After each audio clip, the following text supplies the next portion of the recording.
అందుకే జీవితంలో చేసే ఏ పనైనా దానికి అర్థం ఏంటి, దాని లక్ష్యం ఏంటి, వాటిని తెలుసుకొని ఆచరించాలి.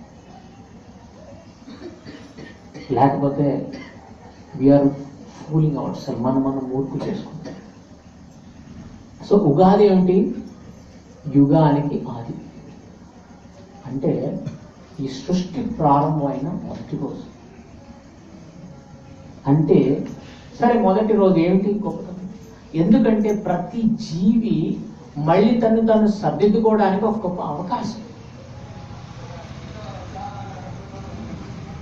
ఇప్పుడు జాబ్లో ఫస్ట్ రోజు జాయిన్ అవుతున్నాం, గవర్నమెంట్ జాబ్. మొదటి రోజుకి విశిష్టత ఉందా? ఎందుకంటే నేను ఒక బాధ్యత తీసుకుంటున్నాను, నాకు దీనివల్ల కొన్ని లాభాలు వస్తున్నాయి, ఇంకా నేను దీని నుంచి ఇంకా ప్రగతి సాధించవచ్చు, భౌతికంగా ఒక అవకాశం.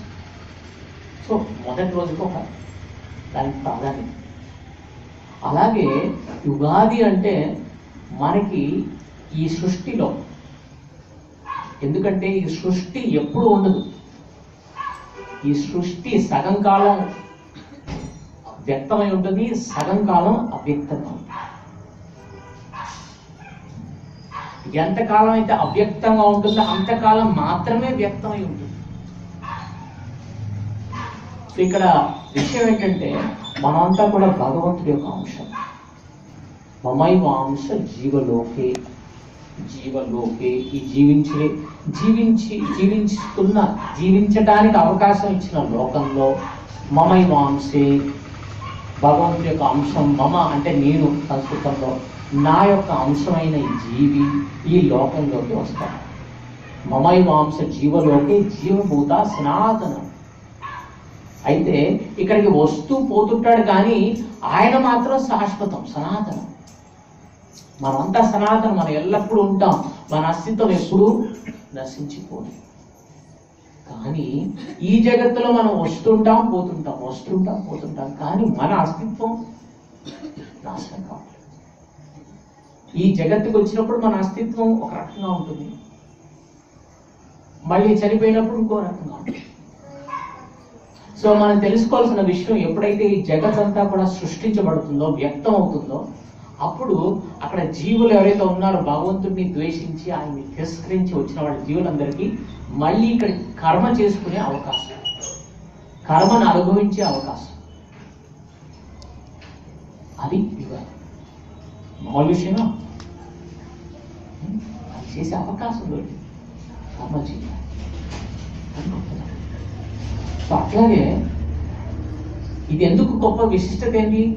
ఎప్పుడైతే ప్రళయం, మహాప్రళయం, ప్రళయాలు రకరకాలు ఉంటాయి.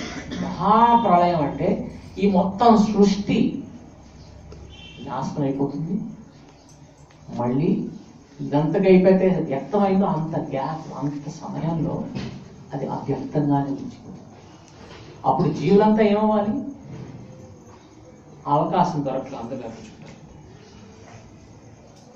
మహత్తత్వం బ్రహ్మ మహావిష్ణువుకి శరీరంలో ఏ చలనం లేకుండా మన చైతన్యం అంతా కూడా, అంటే కోమా అంటారు చూసారా, అటు చావలేదు బతిలేదు అలా అన్నమాట.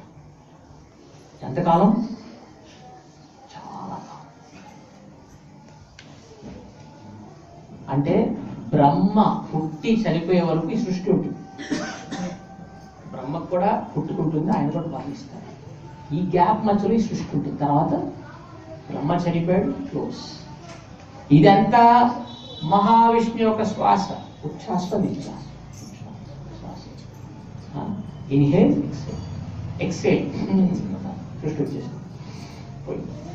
ఇది బ్రహ్మ ఒక్క రోజు, బ్రహ్మ జన్మ ఒక్కరోజు జన్మ.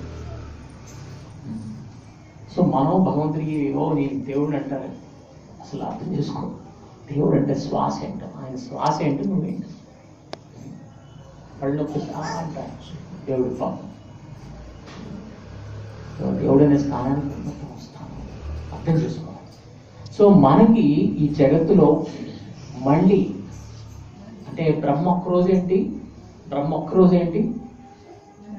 మొత్తం 1000 దివ్యయుగాలు, సత్యత్రేత ద్వాపర కలిగి ఒక దివ్యయుగం. అలా 1000 దివ్యయుగాలు బ్రహ్మ ఒక్క పగలు. అట్లాగేమిటి రాత్రి కూడా. అలా ఒక రోజు 30 రోజులు, ఒక నెల, 12 నెలలు, ఒక సంవత్సరం. సో ఆయన ఎన్ని సంవత్సరాలు జీవిస్తారు? 100 సంవత్సరాలు. ఇప్పుడు ఆయన ఏంటి?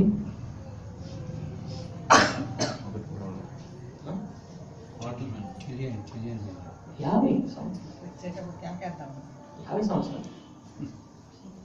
సో మన టైం అంటే ఏంటి? ఇప్పుడు 7:30. కానీ మన టైం ఏంటి? బ్రహ్మ 50 సంవత్సరాలు.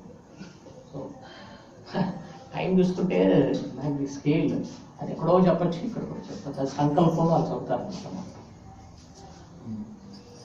బ్రహ్మకి మధ్యాహ్నం ప్రారంభమైంది. బ్రహ్మ మధ్యాహ్నం. అయితే బ్రహ్మ ఒక రోజులో ఎన్ని ఉన్నాయి? 1000 దివ్యయుగాలు. ఇప్పుడు బ్రహ్మ ఏ దివ్యయుగం నడుస్తుంది? ఒక రోజులో మధ్యాహ్నంలో మొదటి పూట ఏ దివ్యయుగం? అది యుగాల్లో ఒక యుగం. 29వ అష్టవింశతి.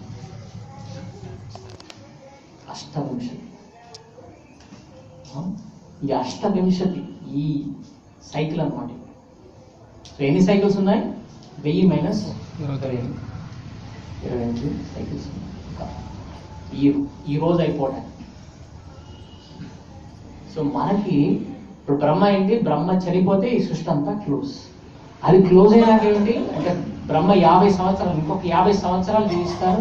అప్పుడు మొత్తం సృష్టి క్లోజ్. ఎన్ని సంవత్సరాలు? మళ్ళీ బ్రహ్మ 100 సంవత్సరాలు. అంత సంవత్సరాలు రాత్రిగా ఉంటుంది. సో అలాంటిది మనకి యుగం ప్రారంభమైందంటే ఎంత గొప్ప అవకాశం. సో అప్పుడు యుగాలు జరుపుకున్నాం ఆ ఆశతో, ఆ భావనతో. సరే, మరి న్యూ ఇయర్ ఏంటండి?